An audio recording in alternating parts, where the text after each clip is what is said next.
क्या हुआ गणेश? तुम्हारा और तुम्हारे मूषिकों का पेट नहीं भरा क्या?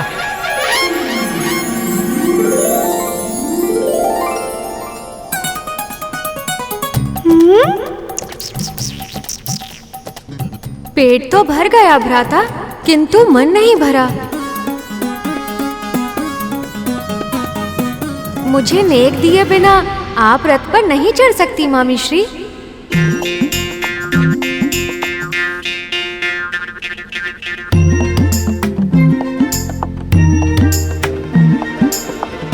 स्वामी, अभी तो आपने वचन दिया था कि सारी परिस्थिति में आप मेरे साथ रहेंगे, और अभी आपने मुझे अकेला छोड़ दिया। मैं आपके साथ ही हूं देवी, और सदैव आपके साथ रहूंगा।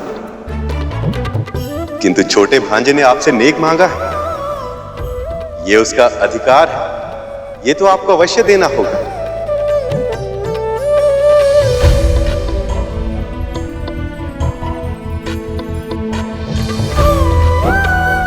गणेश, आप बुद्धि के देवता हैं और मैं धन वैभव की देवी, और जब बुद्धि ही ना हो तो धन कैसे प्राप्त कर सकते हैं।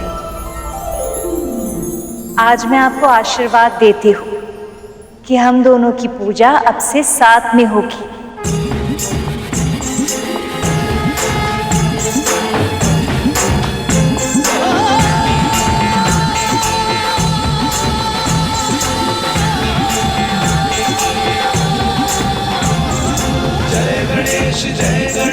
जो हम दोनों का स्मरण साथ में करेगा, वो ज्ञान और सफलता दोनों पाएगा, सदैव सुखी रहेगा। आपने बहुत अनुपम उपहार दिया है मामी श्री। इससे उत्तम नेक कोई और हो ही नहीं सकता।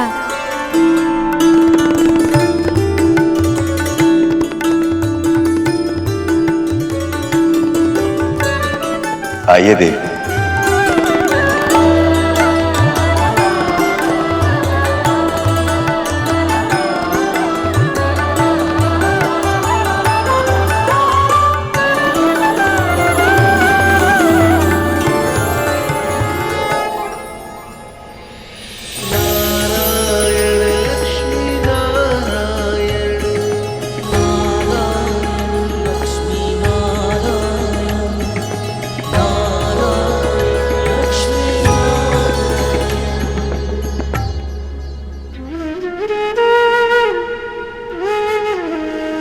विंता,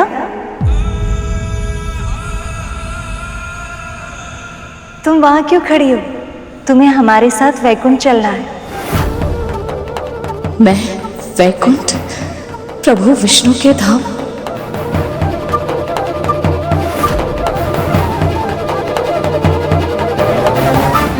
क्या हुआ? चौंक क्यों गई? विवाह हुआ है, पर वैकुंठ में भी तो रीतियां होंगी ना। जिस प्रकार इतने अच्छे से तुमने मेरी यहाँ सहायता की, वहां वैकुंठ में भी तो करोगी ना। सदैव विंता को मुझसे अधिक महत्व मिलता है।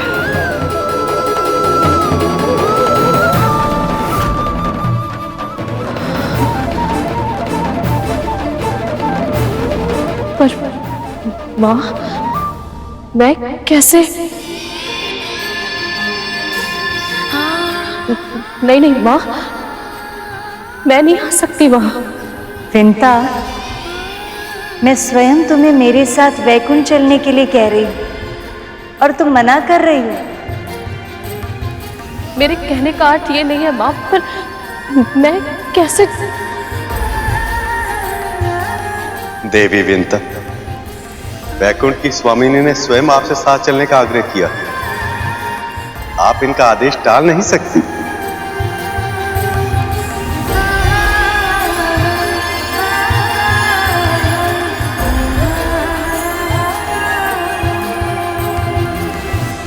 प्रभु, स्वागत की तैयारियां करने के लिए हमें आपसे पहले पहुंचना होगा। आज्ञा दीजिए।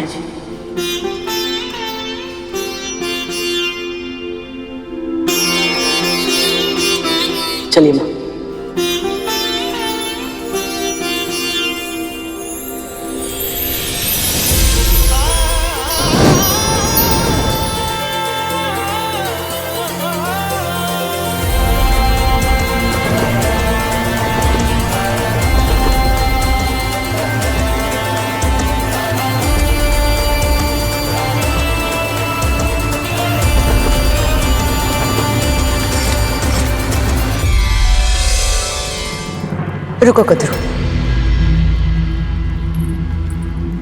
वैकुंठ जाने का विशेष निमंत्रण सिर्फ विंता को मिला है, तुम्हें नहीं। और मुझे नहीं लगता कि तुम्हें जाना चाहिए। तुम स्वयं भी तो बिना निमंत्रण के यहाँ आई थी ना। और स्वयं तुमने भी देखा ना कि इन सब ने मेरे साथ कैसा व्यवहार किया। इन सब ने मेरी उपेक्षा की है, पर मैंने कैसे भी करके अपने क्रोध पर नियंत्रण कर लिया। क्या तुम कर पाओगी कदरू? व्याकुंठ में जाकर अगर तूने विंता के लिए कुछ भी बुरा कहा या सोचा तो ना जाने परिणाम क्या होगा।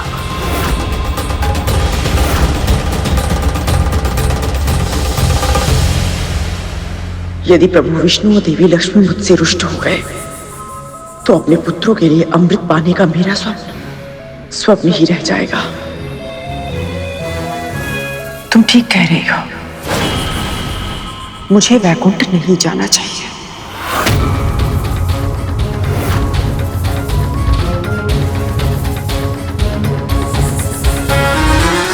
तू जितना उड़ना चाहती है विंता, उड़ ले। एक बार, बस एक बार मेरे पुत्रों को अमृत मिल गया तो फिर उन्हें तेरे गरुड़ से कोई संकट नहीं होगा। फिर तब अपने हर अपमान का बदला लूंगी तुमसे।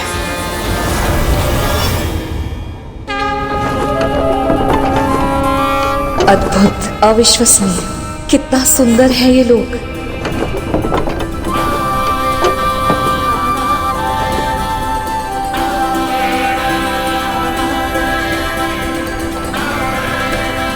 आज तक केवल इसके स्वप्न देखे थे मैंने। सदैव सोचती थी कि कैसा होगा वैकुंठ।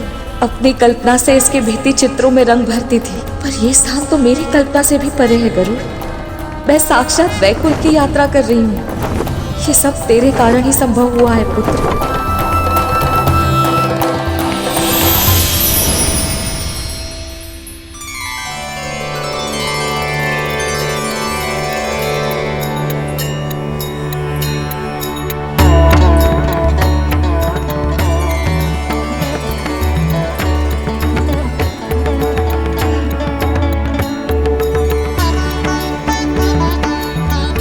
मुझे तो विश्वास ही नहीं हो रहा गरुड़, मैं वैकुंठ के द्वार के सामने हूँ। इतना बड़ा सौभाग्य, इतना सारा सुख, क्या कल्पनीय है गरुड़, अकल्पनीय।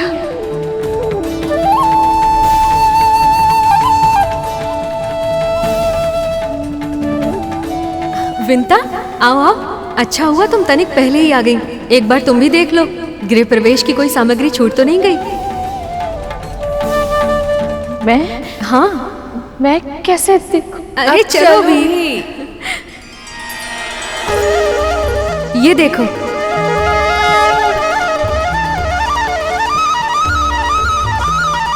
देखो ना विंता, कोई सामग्री छूट तो नहीं गई?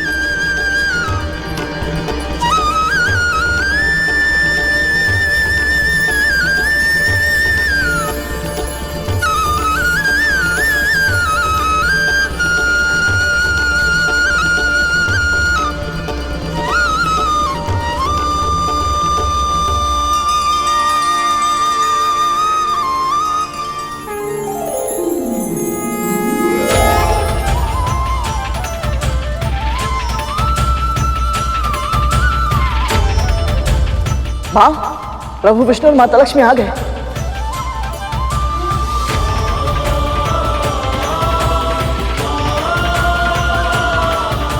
मुझे सदा से ज्ञात था कि समुद्र मंथन कराने से हमारा मिलन अवश्य होगा, और आज आपको अपने साथ वैकुंठ लाते हुए मेरे सारे प्रयास सफल होने का अनुभव हो रहा है मुझे।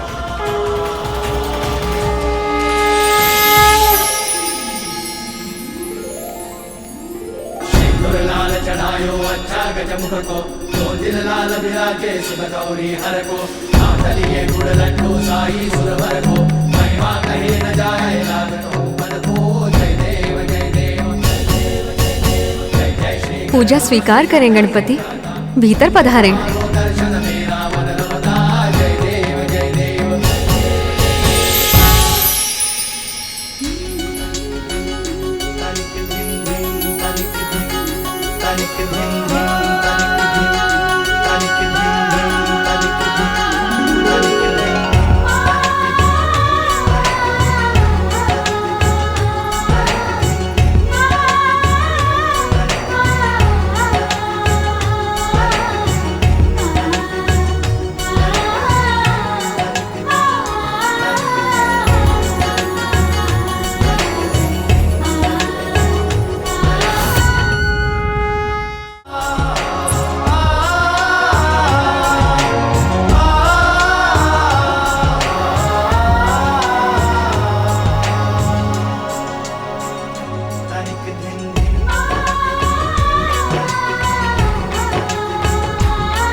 सुमनत वंदित सुंदरी माधवी चंद्र सहोदरी है ममाए, मुनिगण वंदित मोक्ष प्रदायनी मंजुल भाषिणी वेदनुते, पंकज वासिनी देव सुपूजित सद्गुण वर्षिणी शांतियुते।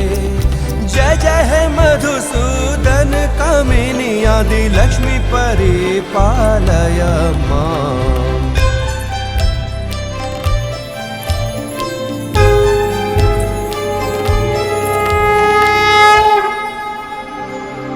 माँ अरुंधति, माँ अनुसुया, जिस आत्मीयता से आपने मेरा स्वागत किया उससे मैं अभिभूत हो गई। गरुड़,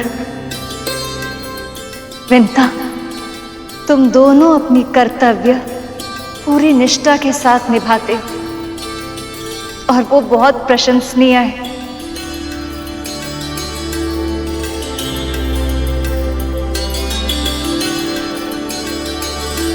और सबसे अधिक धन्यवाद मैं आपको कहना चाहती हूँ स्वामी, आप ही के कारण इस अद्भुत आनंद का अनुभव करने का अवसर मिला मुझे।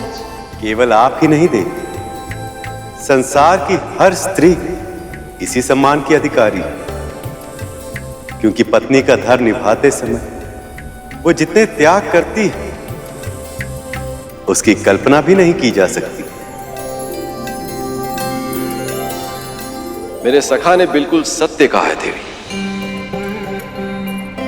एक कन्या जिस घर में पली बड़ी होती है उस घर को, माता पिता को, भाई बहन सखी संबंधियों को, सभी को छोड़कर वो एक अपरिचित व्यक्ति के साथ अपना पूरा जीवन बिताने के लिए तैयार हो जाती है, केवल एक आश्वासन के सहारे। वो आश्वासन जो उसके पिता ये कहते हुए देते हैं कि ये वर तुम्हारे लिए पूरी तरह से उपयुक्त है। पूरे विश्वास से कन्या अपने पिता के वचन को अपना जीवन मान लेती है। सब कुछ त्याग कर वो एक नया जीवन लेती है। ससुराल में पग रखते ही पति के सभी संबंधी उसके अपने हो जाते हैं। सत्य तो यह है देवी कि एक स्त्री ही है जो अपने सृजन की शक्ति से कुल को आगे बढ़ा सकती है, अपने पति को अपने माता पिता के ऋण से आंशिक रूप से मुक्त कर सकती है। स्त्रियां बिना कुछ मांगे पुरुषों पर अपना सब कुछ न्यौछावर कर देती है। इसीलिए उनका सम्मान जितना किया जाए उतना ही कम है। आपका कथन सत्य है महादेव, और भावुक भी। जिस प्रकार आप सभी ने मेरा गृह प्रवेश किया उससे न केवल मुझे प्रसन्नता हो बल्कि मेरे भीतर आत्मविश्वास का संचार भी किया कि वधू होने के नाते मैं अपने उत्तरदायित्व अच्छे से निभा सकती हूँ। मायके से ससुराल जाते समय संसार की हर स्त्री को इसी आत्मविश्वास की आवश्यकता होती है।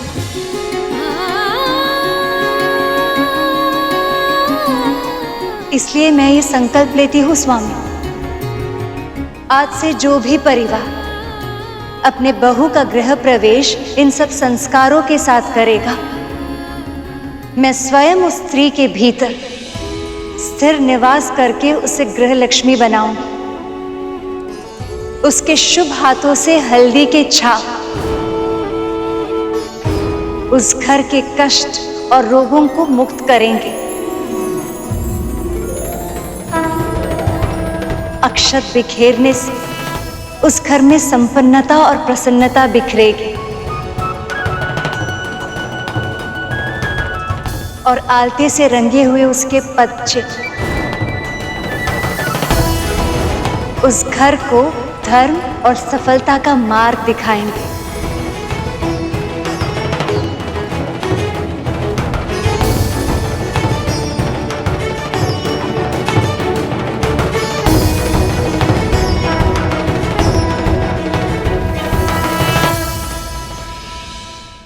यदि तुम सब मानते हो कि हमारे प्रतियोगी केवल देवता हैं, तो तुम सब भ्रम में हो। अमृत पर केवल देवताओं की नहीं, नागों की भी दृष्टि है। और नाग ही क्यों, जो भी प्राणी एक निश्चित आयु लेकर इस संसार में आता है और अपना समय पूरा होने के बाद पंच तत्वों में विलीन हो जाता है, हर वो प्राणी इस अमृत को पाना चाहेगा। इसीलिए हमारा पूरा ध्यान अपने लक्ष्य पर केंद्रित होना चाहिए, ताकि अमृत प्रकट होते ही सबसे पहले हम उसे छीन सकें। पर यह कैसे होगा महाराज, क्योंकि गरुड़ की तीव्र दृष्टि सदैव हम ही पर बनी रहती है। हाँ महाराज, मंदराचल से लेकर वासुकी तक सब सदैव केवल देवताओं का ही पक्ष लेते हैं। और वैसे भी महाराज, अब विष्णु के साथ साथ देवी लक्ष्मी भी इस बंधन को देखेगी। उन सब की कड़ी दृष्टि के सामने कैसे चुराएंगे हम अमृत?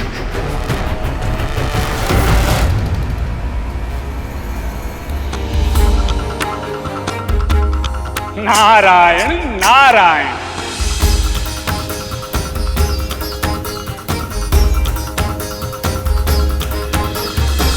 आप जानते हैं मां, एक दिन यही वैकुंठ में खड़े होकर गरुड़ के मन में भी इच्छा आई थी कि वो प्रभु विष्णु और मां लक्ष्मी के मिलन में सहायक बने। ठीक उसी तरह आज आपके मन में जो भी विचार आया है वो भी अवश्य पूरा होगा मां।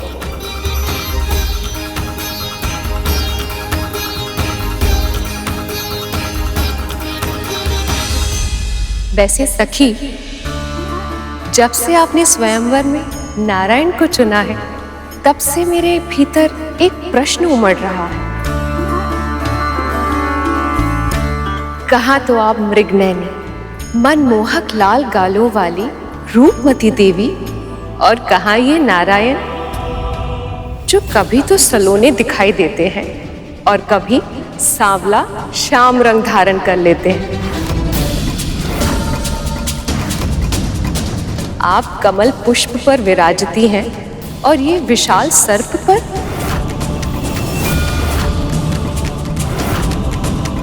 ये कैसा मेल है देवी?